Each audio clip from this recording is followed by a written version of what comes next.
Hey, what's happening, YouTube? My name's Brandon. I'm a lease purchase operator over here at Riverside Transport, the company with all the outrageous commercials and all that fun stuff. I just want to take a minute because when I was coming here, there wasn't a ton of recent, real information about Riverside's lease purchase program. So I'm going to try to cover some things, give some people a little bit of a heads up what to expect, what I've experienced. I'm not saying it's what everyone's experienced, but it's at least what I've personally, been through and dealt with.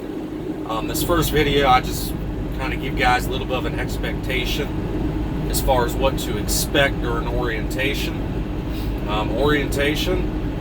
They rented me a car. I live in Ohio. I live in Dayton, Ohio. And I signed up for a dedicated route that went to Huber Heights, Ohio, Indianapolis, Brownsburg, Indiana, out to the Kansas City terminal, and then back. It was a dedicated lane, home weekends, and then they said 1 to 2 nights a week. As far as that goes, that's going to be, I'm going to save all that for another video. But orientation, they rented me a car. They rented me a car from Enterprise, went and picked it up from the Dayton airport. I drove down to Owensboro, which is their other terminal, Owensboro, Kentucky. They got one there, and then they got one out in Kansas City, which is kind of like their corporate in a sense.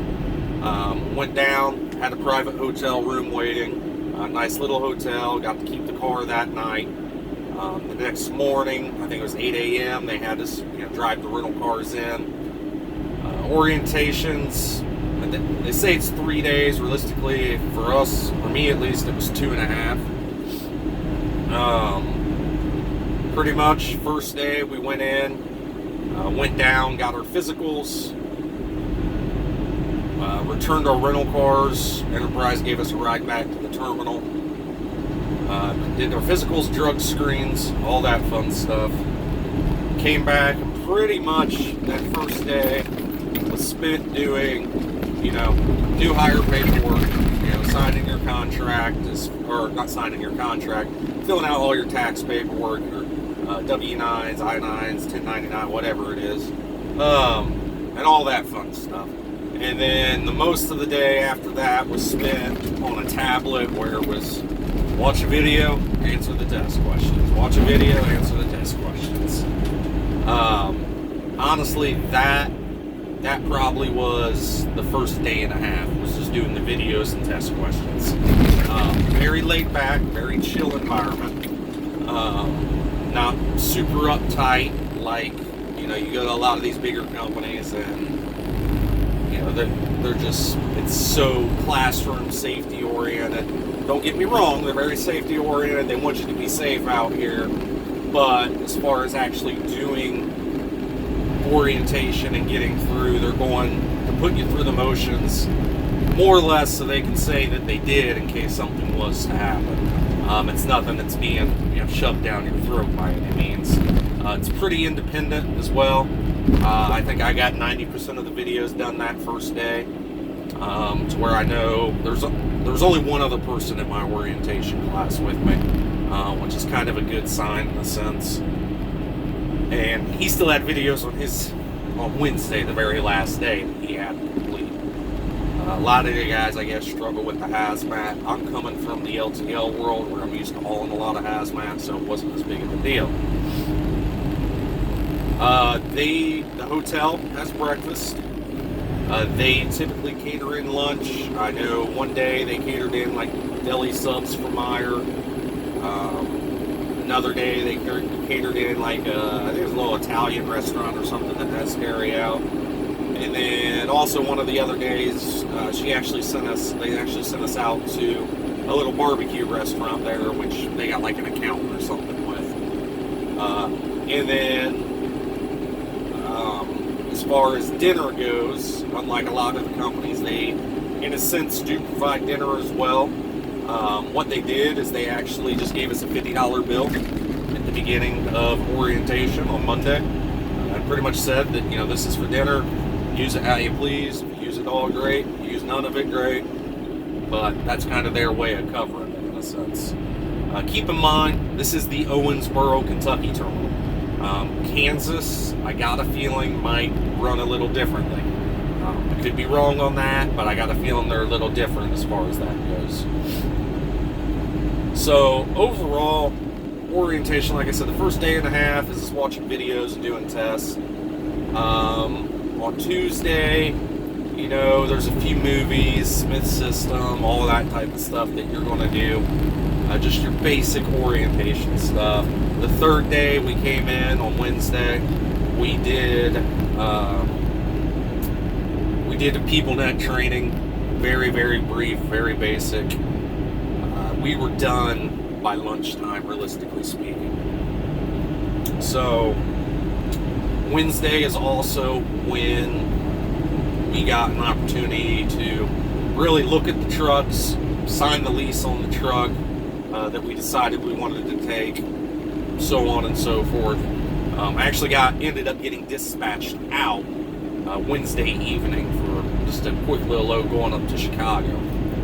But I want to back up to the lease aspect of it, and I do want to cover a couple things that I've personally learned with this company.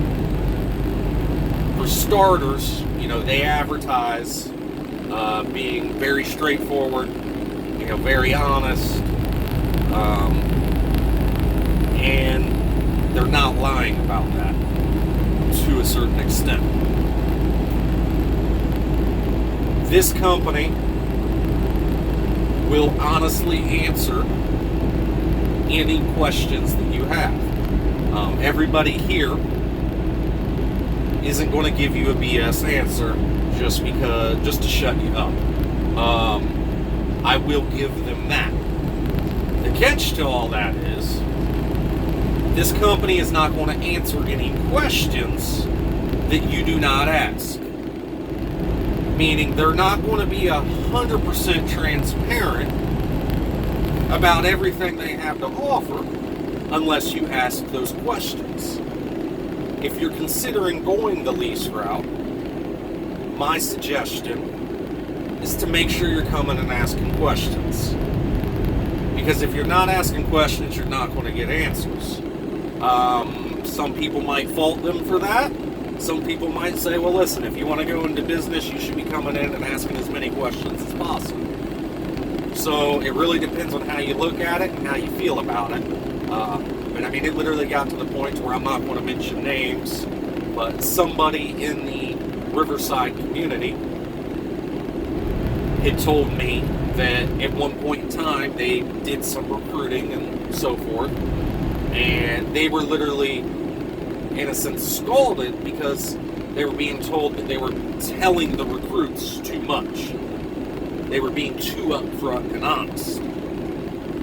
Not that they were told to lie, but they didn't want the entire program being laid out unless the questions were asked. If the questions were asked, they're expected to answer them, you know, fully and honestly.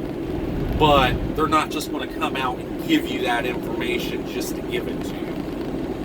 There are a few things that, you know, I'll get into more details as far as the lease and all goes, as far as charges that you can expect, and all that fun stuff. The only other thing I guess I want to get into is, as far as the leasing of the truck itself, something that kind of caught me off guard. It's something that doesn't necessarily go along with a lot of their videos and so forth.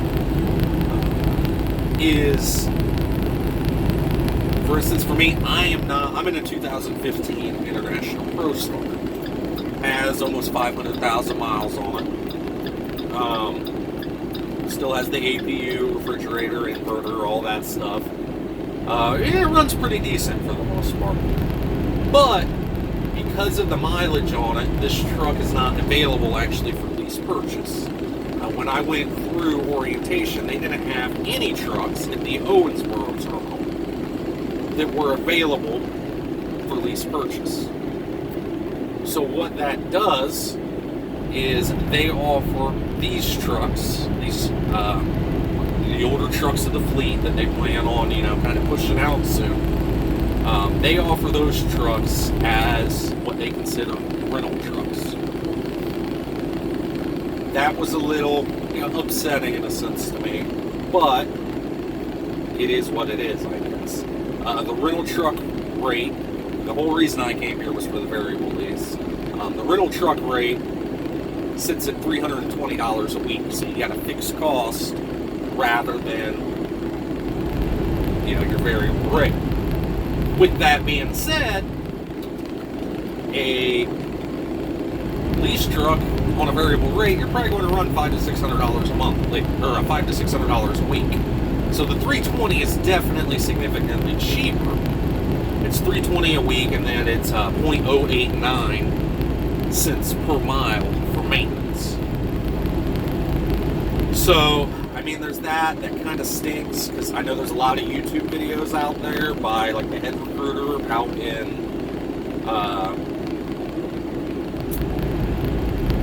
Kansas, that they explain that if you get here and you don't have the truck that they want, what happens, we can set you up in a truck and more or less get you rolling. And with that, you're going to pay into that truck that you're currently rolling in, but everything you pay into it minus depreciation will transfer over once you do get into the truck that you want. I found that out. I'm not saying it's not true, but I found that was not an option, and by the sounds of it, really hasn't been an option right out of orientation. Now, with that being said, I should be getting, they got, at least Owensboro has, I think they said 25 new Freightliners coming in here in September. I have my first pick at one of them, being that I'm in a rental truck. I don't know if I'm going to go that route. I might take someone else's, year or two old truck that decides to take one of the new trucks, just because I don't really want a 6-year lease. On the same hand, I'm not here to complete the lease. I'm going to save that for another video as well, as far as, why I'm going the lease route. People look at me like I'm crazy, because we all know the horror stories that come with the lease purchase. But long story short, the whole point I want to get across during this video, take the time to really sit down and figure out the questions that you want to know, or the questions that you need to know, not want to know. Because there are a lot of them. There's a lot of them that's going to affect each and every single one of you guys differently based on your family situations. I've hit some speed bumps because, like I said, I'm supposed to be on a dedicated route with quite a bit of home time. If you're a guy that's coming over and you're planning on being out 3 to 6 weeks at a time, it's probably not going to be as big of a deal, but there's still some questions on the business side that you need to ask. Otherwise, you're not going to be told the answer. I'm going to get more in my next video as far as, what I'm supposed to, or what the charges are on the lease, how the lease actually works, and then as well, kind of just a little bit about my experience, what I'm set up here for, or what I'm supposed to be doing here, and what I've actually experienced. Overall, office people are good people. My dispatcher, Tracy, she's kind of new to the game of dispatching and everything, but she genuinely does absolutely everything in her power to make sure I'm happy out here. I don't know if she's going to get an opportunity to watch this, but she does a hell of a job. It's a work in progress, but nonetheless, she's doing an awesome job there. We had a little, and this isn't even with Tracy, this is more just with the Owensboro terminal in general. And we had a little, I guess, miscommunication, growing pains, whatever it may be. Like I said, I'll get in that in my next video when I talk a little bit more about my route, what I'm supposed to be doing, and kind of give you an inside look to somebody that's actually out here doing it. God knows, you go to one of the trucker baits and you mention lease purchase, and everybody flips out and tells you how it's the worst idea on the face of the planet, which I don't necessarily agree nor disagree with. I'll give you a little bit of a rundown of why I'm doing it, what my goal is with it, all that fun stuff. But if you got any questions, feel free to leave them in the comments below. I want to make another video, hopefully within the next couple days or so. I'd like to try to get this wrapped up and going, because it's nice to have some information from someone that's actually doing it, rather than just from the naysayers online, more or less, or from the guy that wasn't able to be successful. I think you can be successful here, depending on what your definition of success is. If you're coming here expecting to be rich, stay away. You're not going to get rich as a lease purchase operator. If you want to come here and get a ground on, get a handle on how to operate as a business and so forth, still be able to make a living, provide, you can come here and be successful. But with that all being said, I'm going to jump off here. I'll get the new video up, like I said, hopefully within a day or two, maybe even sooner. If you guys got any questions in the meantime, I'll do my best to answer anything that I can. And then, till then, have a good one, guys. Be safe.